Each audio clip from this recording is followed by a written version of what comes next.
karena Roy Suryo ini dianggap pernah berjasa buat bangsa dan negara. Pada saat saya membaca itu, jawaban saya singkat, pret.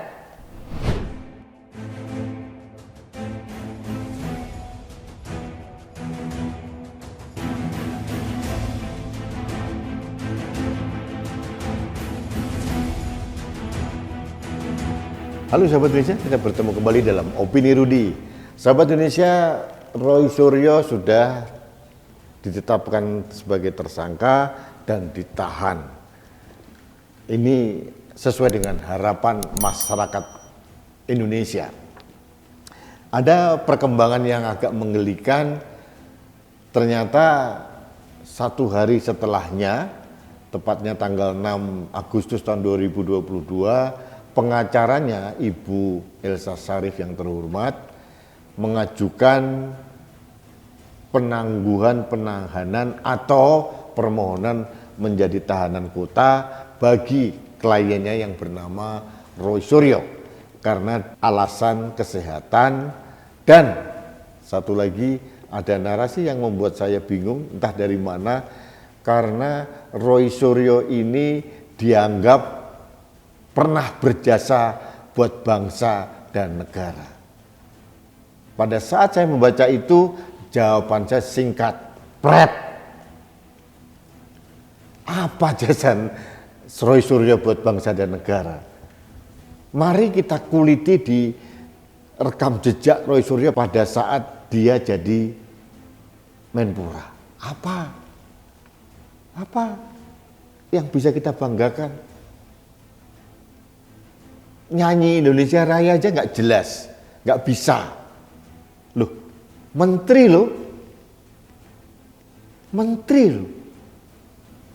nggak bisa tuntas menyanyikan lagu kebangsaan Republik Indonesia, Indonesia Raya. Ini kan dagelan ini.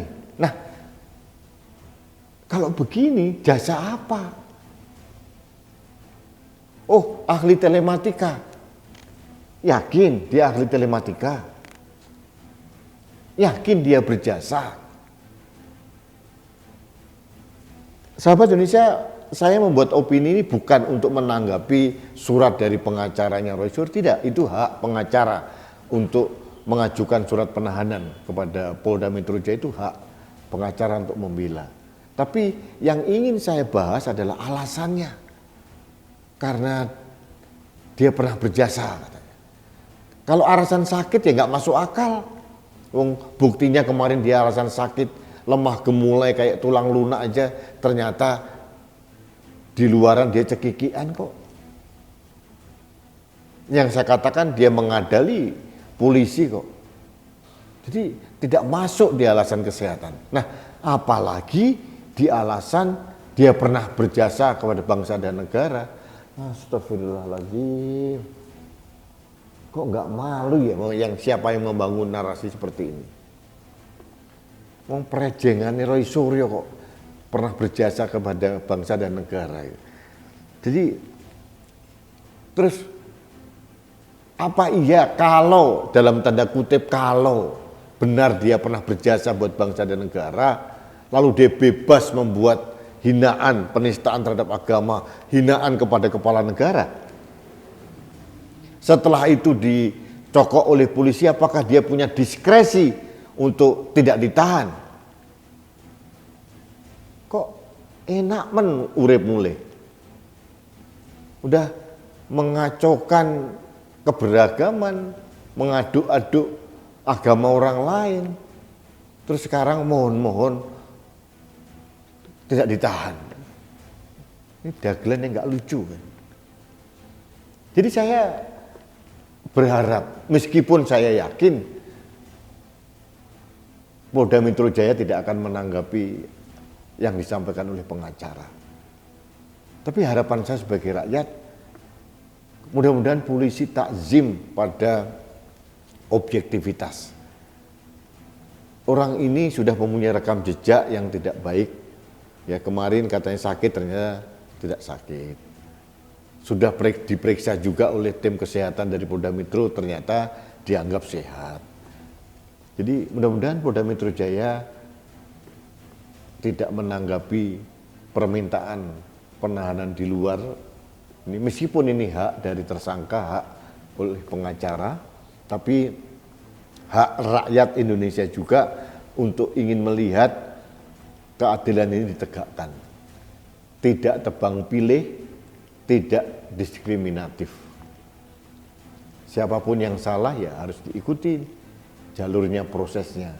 Tidak usah direkayasa, tidak usah dimintakan diskresi, apalagi diembel-embeli pernah berjasa pada bangsa dan negara. Aduh, kadal aja tertawa ngakak kalau mendengar narasi bahwa Roy Suryo itu pernah berjasa kepada bangsa dan negara.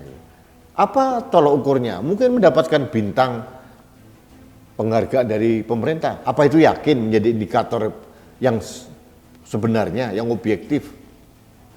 Banyak kok koruptor-koruptor yang makan uang rakyat juga mendapatkan bintang penghargaan dari negara. Apa mereka mengembalikan bintang penghargaan itu? Nih, mereka masih melenggang kok. Jadi kriteria berjasa bagi bangsa dan negara ini menurut saya sangat tidak pas diterapkan oleh sosok Roy Suryo. Itu saja yang ingin saya sampaikan. Mudah-mudahan Polda Metro Jaya tetap teguh, tegas, tetap menahan Roy Suryo sesuai dengan aturan yang ada. 20 hari, kalau perlu diperpanjang lagi sampai itu selesai. Karena kalau dia di luar berpotensi macam-macam, menghilangkan barang bukti dan lain-lain. Itu penjelasan dari Kabid Humas Polda Metro Jaya dan saya setuju. Baik, sahabat Indonesia, terima kasih Anda telah mengikuti opini saya terkait dengan Roy Suryo yang sekarang duduk manis di penjara, di sudut penjara, dan ini buah dari apa yang dilakukan sendiri. Dan saya berharap satu lagi buat Roy Suryo, mudah-mudahan nanti setelah keluar dari penjara mulai sadar diri, mulai introspeksi diri, dan yang paling penting memperbaiki diri. Itu saja ingin saya sampaikan. Baik sahabat Indonesia, terima kasih Anda telah mengikuti opini Rudi kali ini.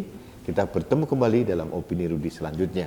Salam satu Indonesia, salam budaya Nusantara, salam Pancasila, salam keberagaman, salam merah putih. Saya Rudi S. Kamri.